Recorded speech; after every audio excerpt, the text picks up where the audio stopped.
What's up and welcome back to another video. Today we will be talking about the very first mission that you encounter inside of the Borderlands games and ranking them from worst to best. I thought this was a super interesting topic, and figuring that no one has actually ever ranked the first missions from worst to best as of my knowledge, I decided to go and play through all 4 games in the franchise, that being Borderlands 1, Borderlands 2, Borderlands the pre-sequel, and Borderlands 3. I do not own Tales from the Borderlands, nor do I honestly plan on playing it, nor do I even really consider it a Borderlands game. And before all you Tales of the Borderlands fans get all butthurt in the comment section below, can you loot and shoot in that game? No, you cannot. There goes your discussion. I really do enjoy those Telltale games. I do like their Walking Dead games, don't get me wrong.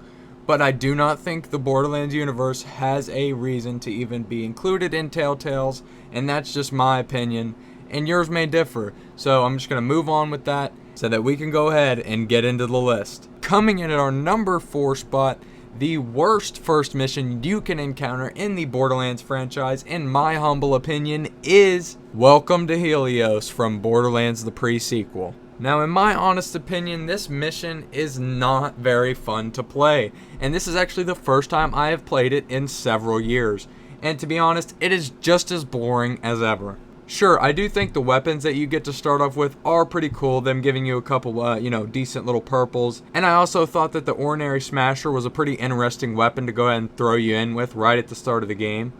Even though it is literally just a hybrid of the gemstone weapons that you can get from Butt Stallions. So way to go, Gearbox. You reused properties from Borderlands 2 just like you did for basically this entire game. You start off and you're talking to Claptrap, you get yourself up off the ground, and by the way, I also want to mention that the cutscenes at the start of every single one of these games are absolutely wonderful, and Borderlands the pre-sequel is no exception. It has a great first cutscene. But then you get into the gameplay, and you're basically thinking to yourself the entire time while you're playing it, why am I playing this when I could be playing the much funner game that looks exactly like it, Borderlands 2. And in my personal opinion, Borderlands the pre-sequel, using a lot of Borderlands 2 properties, such as the ammo boxes being the exact same, the maps all looking very similar to Borderlands 2, the guns are mostly all the fucking same.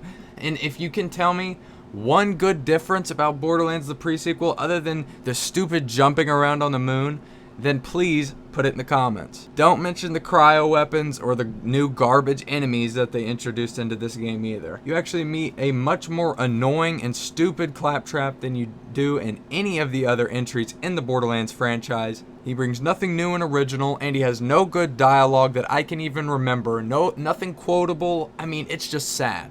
After you take out a bunch of these Marines, which I don't even know why they're called that, they look like fucking spacemen. At least in my case, no Marine I've ever seen or met has actually been wearing a spacesuit like these ones. So whatever kind of dumbass came up with that idea, you should probably be shipped off to wherever the hell you came from, and I've really got nothing else to say about it. But then after you kill all of these spacemen Marines, you will then meet Handsome Jack. Now, I'm not going to rag on Handsome Jack at all because I think he is a great antagonist for the series, and let me tell you why. Without Handsome Jack, I would have never loved Borderlands 2 as much. Wanting to get to the end of the game during my very first playthrough of Borderlands 2, I was all about finding out, am I going to be able to kill this douchebag Handsome Jack? And when a game has a great villain, it gets a lot of points. So this game having Handsome Jack in it gives it major points, and I'm not going to shit on it from there on out. But here's the thing, we're ranking first missions only here. And in the first mission, you meet Handsome Jack. At the very end of the mission, you have to kill more spacemen,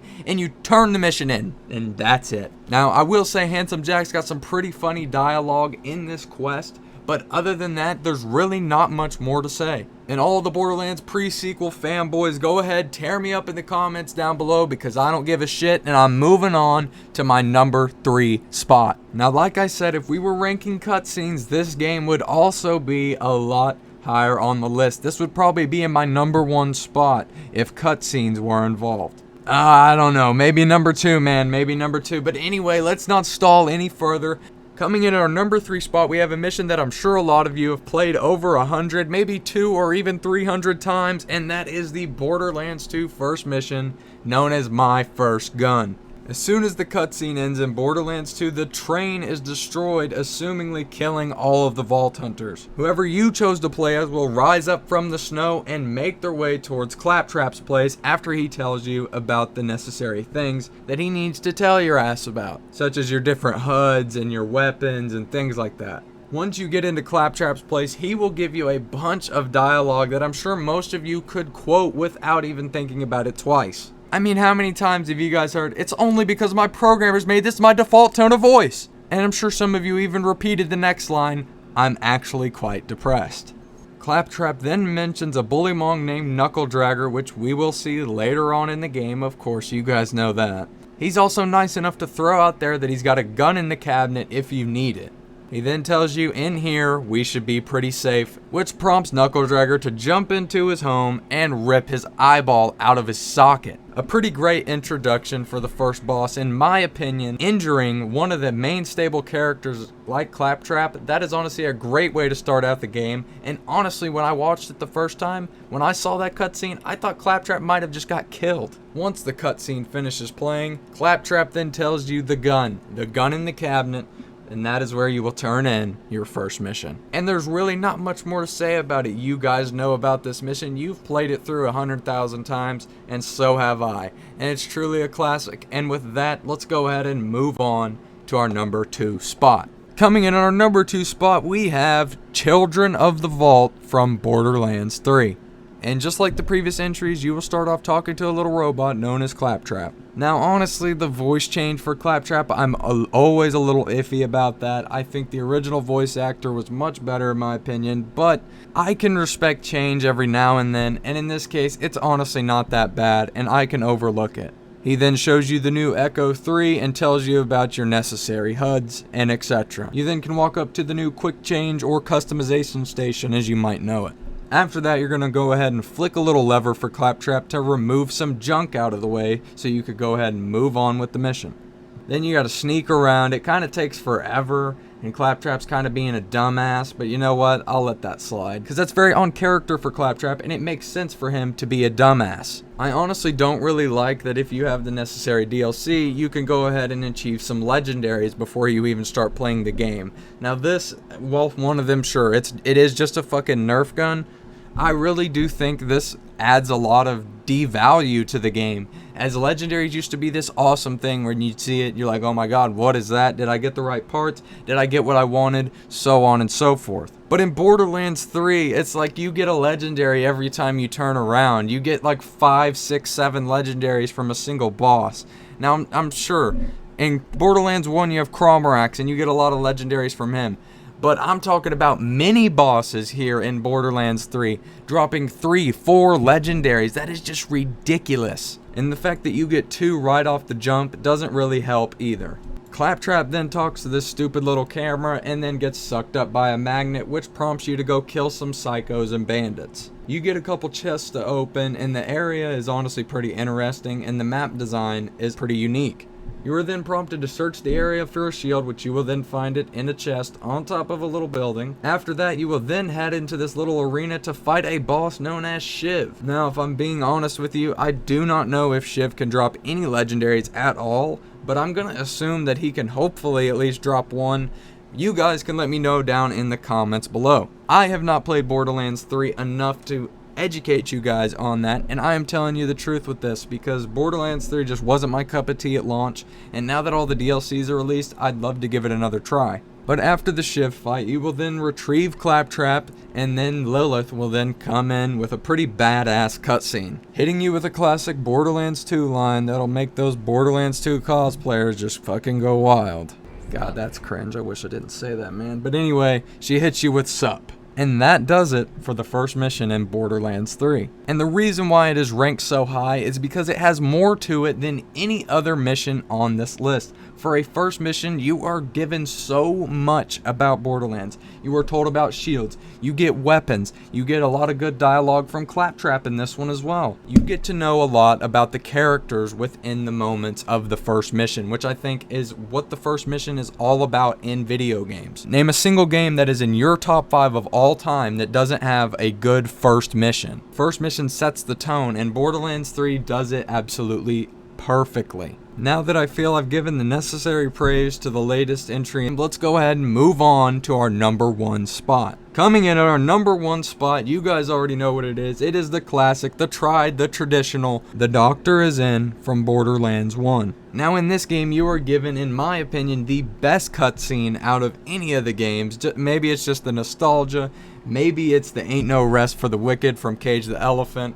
But I don't know, man. There's just something about it that when you get off that bus and Marcus is talking to you, he's just basically like, good luck, kid. He's pretty much telling you, you're going to get your ass kicked out there and get the hell off my bus.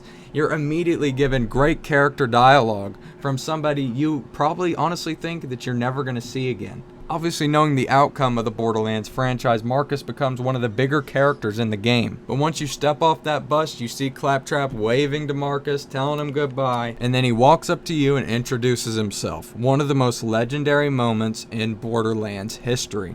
He then gives you your health and weapon display modules, and you move on from there. He then brings you to what is called at the time New You Station, but I like to just call them the Customization Station, just because it sounds better and it rolls off the tongue a little easier. I like to then run over onto this building that I'm sure a lot of you have hid behind to fight Saturn, and grab this red chest. Now in this game, you're not given legendaries, you're not given blues, purples, you are given the standard white common weapons. You are meant to earn your legendaries and your purples and your blues. Once you return to Claptrap, he will then walk over to this fence and get scared away by a bunch of cars ramping overhead. He then will eventually come out from being scared and unlock the gate so you can proceed and kill the bandits ahead. Now I don't know what it is about this area here. Maybe it's just because it's the same map that the tried and traditional Firestone is at, but wait, I'm getting ahead of myself. After you're done killing all those bandits, you will then run ahead and get a red chest, which you will get the same 2 pistols in every single time. Well, sure, I don't think it being the same 2 pistols every single time is exactly the greatest thing in the world. I do think it holds a special place in a lot of our hearts, figuring we've done it so many damn times at this point that I couldn't see it being any other way. Claptrap will then go ahead and teach you guys how to crouch, and you will follow him, and then he will go ahead and teach you how to jump. Which at the time, back in 2009, you gotta think everybody hasn't played a first-person shooter in their life.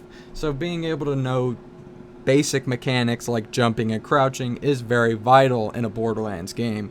Then Claptrap is going to run away, freak out, and you're going to have to blast down some more bandits as you make your way into the legendary area that is Firestone. Once you take out all the bandits, Claptrap is going to then convince Dr. Zed to let you in to his place. He tells you he had to lock the place up tight because the bandits were outside. After this, you are then given the first mission, which is called Fresh Off the Bus. After this, you will finish the Fresh Off the Bus quest, but I don't really count that because it is not actually given to you in your mission log. Right after that, you will then get the cutscene for Dr. Zed, which is just a classic. You then walk up to Dr. Zed and turn in the mission that I'm talking about, which is The Doctor Is In. Now I know some people may say, well, that's 2 missions. Well, literally, the second mission that you guys are going to call it ends about 5 seconds after that other one. So say what you want, I'm combining them into 2. Just in my opinion, there is nothing more classic, nothing more legendary than that first mission in Borderlands 1, and you guys may disagree. And if you do, make sure to dislike the video, but if not, like it and subscribe down below if you are new. I thank you all for watching this video in its entirety, and with that, I will see you guys next time.